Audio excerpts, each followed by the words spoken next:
Hey everybody, welcome to another episode of John the Comic Guy, and today we are talking about how to acquire comic books on a budget.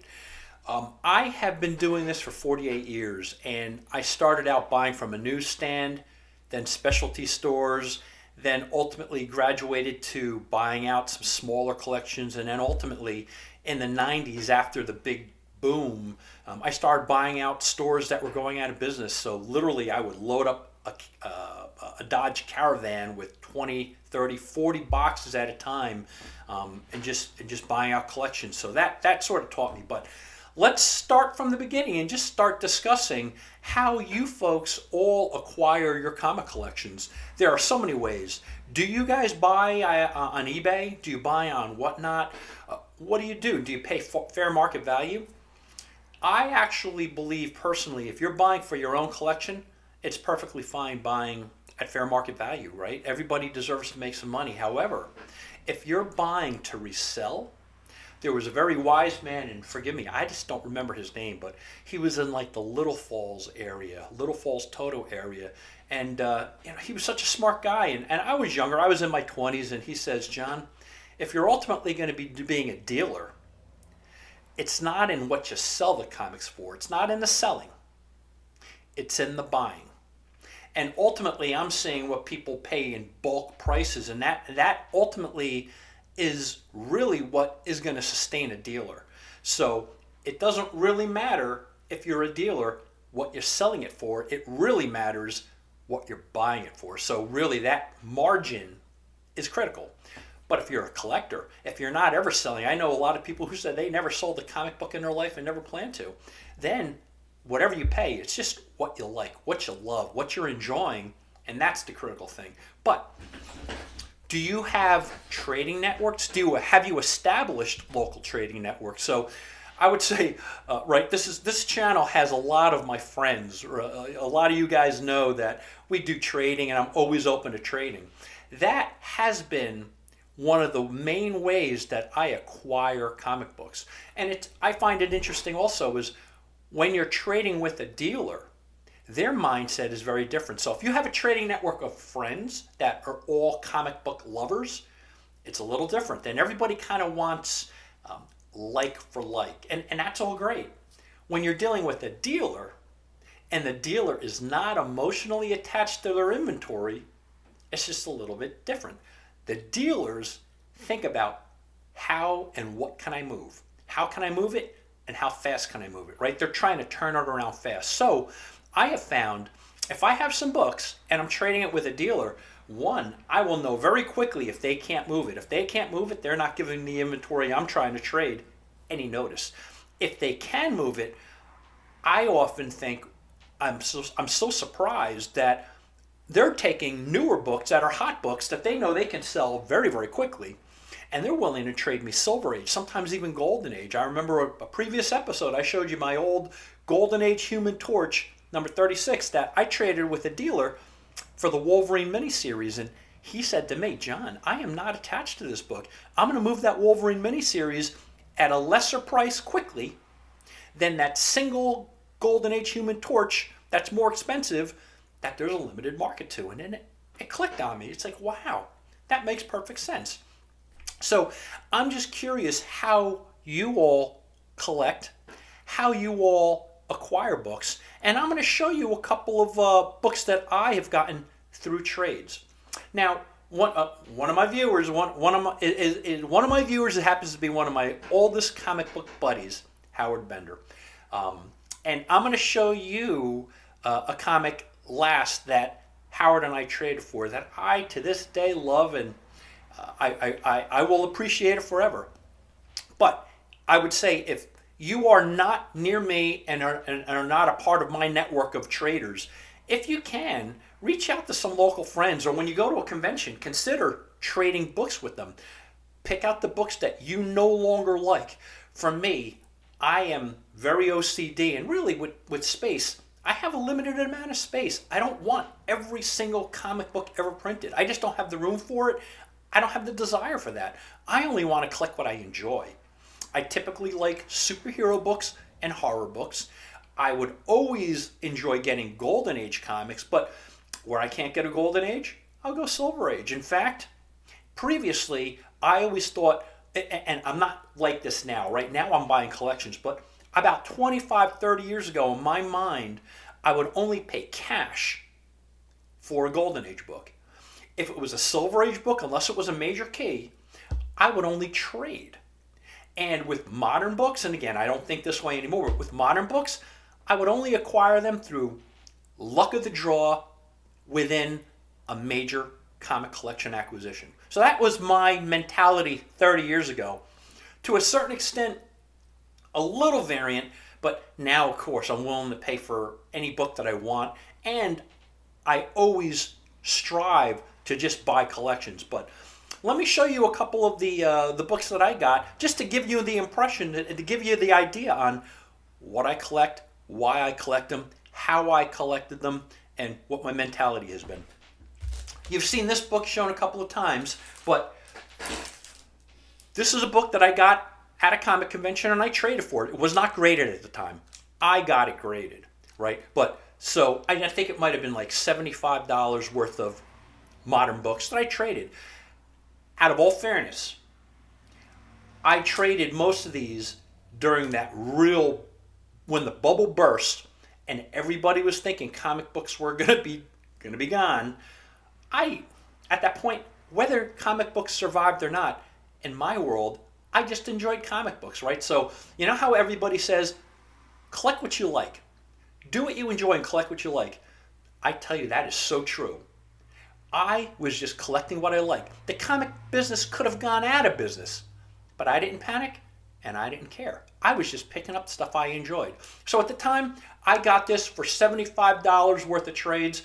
Those comic books I traded might have come to me in an acquisition, and maybe they cost me $5, right? So if you, it's almost 2 or 3 degrees of separation. But so in theory, I traded for this comic for $5 worth of books that I ended up picking up. That happened to be a little bit more valuable, and the dealer that traded me this wanted those other books, and he was more than happy to get rid of this. So again, a key, right? This is The Death of Gwen Stacy, and I was able to get this for his cover price at the time was $75, and I traded him some of my books that he picked out of a box, and it probably cost me about $5 for those books. Trading, that's important. Another book, again, everything I'm showing you is from trading, but Amazing Spider-Man number 29. This is another book that I think at the time his cover price was about $75. Again, this was in the 90s after the bubble burst. You can see on the side you have that printer's ink or that dealer's ink, right? The distributor's ink. That's what I think they call it. So, but for $75, certainly worth a lot more than that now. Once again, they're pulling books out of my box of inventory that probably ended up costing me $5 or $6, but it was a fair trade. Nobody's losing here. When you're trading, nobody should take a loss. Everybody deserves to win. But if they're now getting books that you ended up paying $5 for, but they can make $150, do we care? Who cares? Everybody's making money. Everybody's happy. It just so happens you get those collections. Sometimes you get them cheap. Sometimes you pay a little more. But as long as everybody's happy, every deal should be win-win. Or in some cases, win-win-win. But again, Amazing Spider-Man number 129, the first appearance of Punisher, obviously another key, was not graded at the time, but I got it graded and at 6.5, and how much did it cost me? In trading books, maybe $5, $10, right? Obviously worth it. But again, I'm not trying to impress you.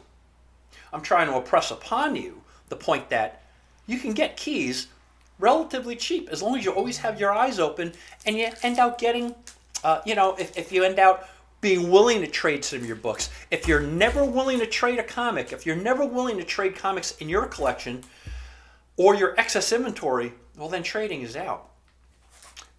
But I find trading to be incredibly important. This one was a super cheap one. So I ended up getting Amazing Spider-Man number 16 in a trade. Obviously, this is low grade. This is a beat book. There's just rust on the staples. I bet you the cover price of this, not the cover price, but the price on the book was probably about $25, $30. Again, this is over 20 years ago. But for the fact of the matter is, I ended up getting a very early Amazing Spider-Man, number 16. Again, albeit it's only a 1.8 or so. I ended up getting it from trades. And I got it from trades for books, maybe again, $5. Is it worth $5 in trades? To me, yes. To you, it might not be. But to me, I just wanted those books. And I always honed in on the Silver Age. Again, I'm only showing you the books that I thought would be great for this show. But when I say I keep track of my inventory, I keep track of my personal collection, I keep track of what I pay for it. I keep track of if I traded for it, what kind of acquisition I got. So this one, ironically enough, my records weren't that great. But I think I ended up knowing it was like a $20 value that I traded, and everybody was happy. It wasn't a very valuable book for the dealer.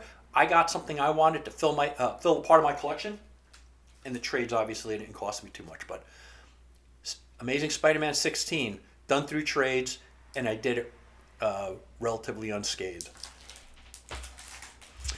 Now I'm going to tell, I mentioned my buddy Howard Bender, so Howard, you're probably watching right now, but what we used to do is, I used to live in the Toms River area. That was BD, okay, before divorce. So before I was divorced, I actually lived in Toms River. We had a house. Howard was in the area. We ended up having an amazing trading network. Ken Fedanowitz, again, these are guys that were in the industry or dealers. So we had about 6 guys that we would get in my basement.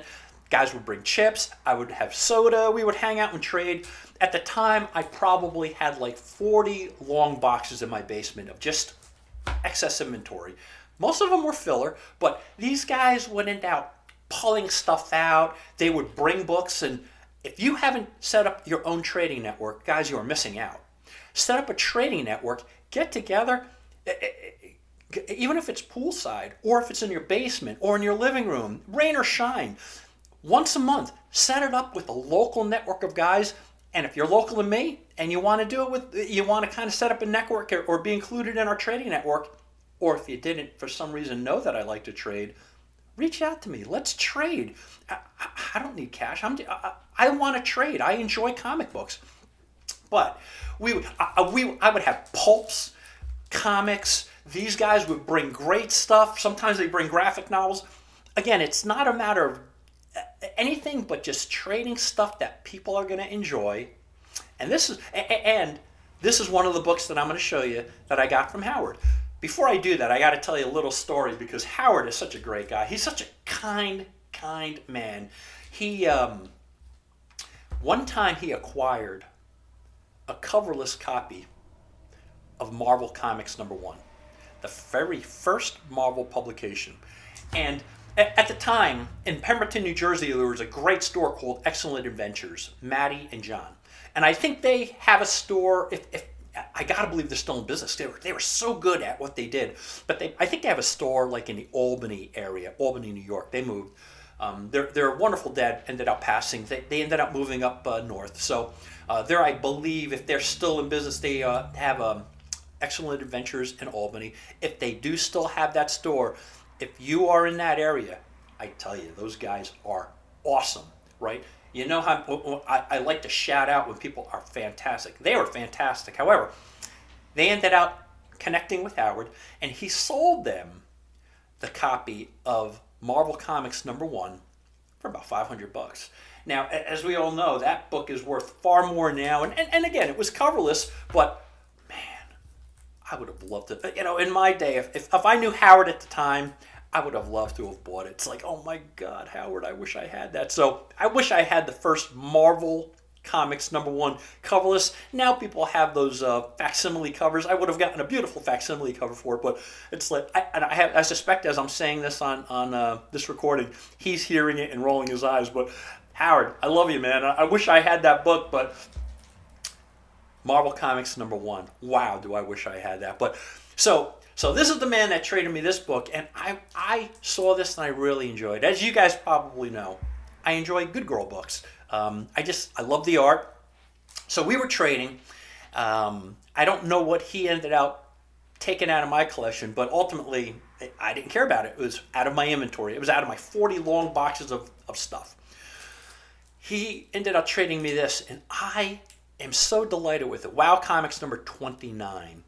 What a find. If I remember correctly, it probably took a little bit of my begging and prodding and asking him for it, but what a great book. So happy to have this in my collection. I think it'll be with me forever. At this point, I want to share and give a shout out and a thank you to our sponsor, ComicSkin.com. Mark from ComicSkin has graciously offered to give all of our viewers 5% a discount on the singles, the 5-packs, or the 10-packs. And by the way, this happens to be in a comic skin. As you can see, it's the size of a graded book. The sides come off, so if I wanted to read this book, I can read it, put it back in the slab, and then refile it. Look at that label.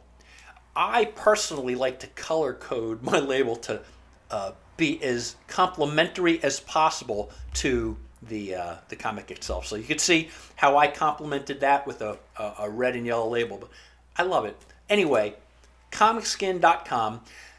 At checkout, use coupon code JOHN-THE-COMIC-GUY-5 to claim your 5%. And if you do make labels and if you do buy them and make some labels, share them with me. I really want to see how your labels look, but I really love the way my labels come out. I think they look fantastic. So, John the Comic Guy 5 from comicskin.com. Mark, thank you so much for your generosity. I appreciate you supporting the network and my viewers.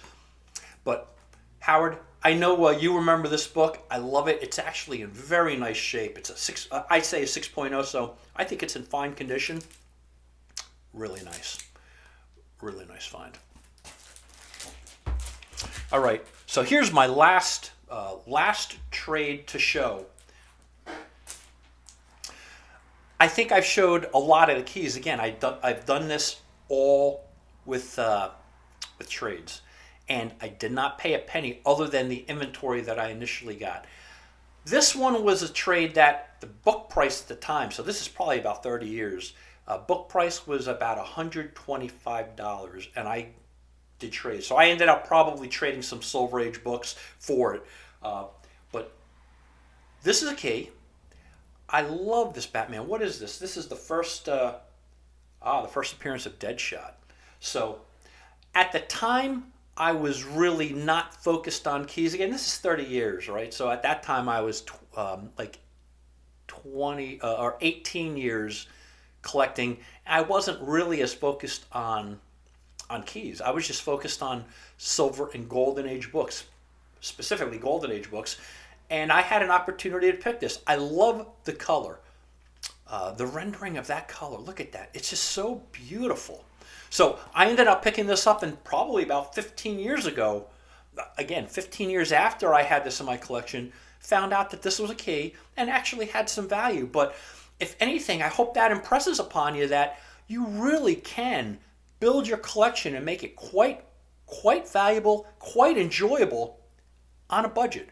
I would encourage you, reach out to me if you're local and you want to do some trading, or more importantly, if you're not, right? If you're not local to me, find a group of network people, find a group of people, maybe at a local comic book store, a local comic book store.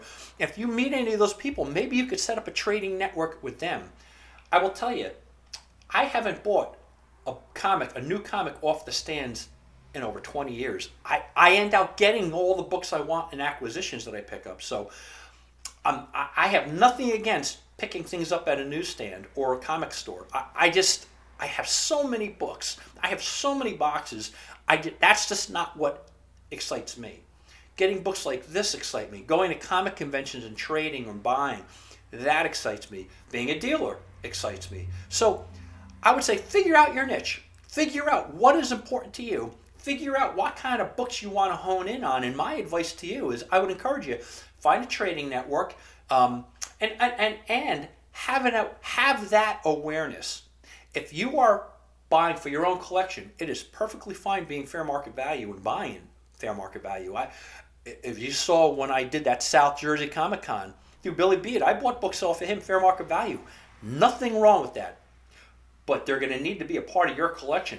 If you're buying at fair market value, planning to flip it, I then think you're going to be setting yourself up for disappointment, because it's going to take you so long to have to sit on it before it appreciates enough that you're going to be able to make money fairly to sell it, because dealers need to get a discount. Dealers must get books discounted if they're going to flip it and get a margin. If you only buy to sell at that same price, you're not making any margin, you're not a dealer, because then you're not having any money extra to sustain the hobby and to sustain you buying new inventory. That's how it works. So again, if you're buying a fair market value, please have that awareness. You are more collecting, because if you're going to flip it, you're going to have to wait a long time. This is like a commodity. This is like securities. Sometimes you have to sit on it before it appreciates in value. And just have that awareness. I really hope this helps, guys. I hope this helps that you can see it can be done. You can get keys at a discount, or you can get keys by trading, because dealers are not emotionally attached to their inventory. Folks, thank you so much for joining me today. If you really find this information helpful, if you like my content, if you like the sound of my voice, hit the subscribe button. Let's stay together and let's continue to build our community. I really do appreciate your time. And remember, if you guys are local to me and you did not realize I like to trade, I hope this helps you know trading is big with me. I almost rather trade for great books rather than cash. I'm okay with both. I'm okay with cash too, but I really like building my own personal collection. I just happen to be extremely picayune about it. So thank you for joining. Hit the subscribe button, and I will see you guys soon. Thank you.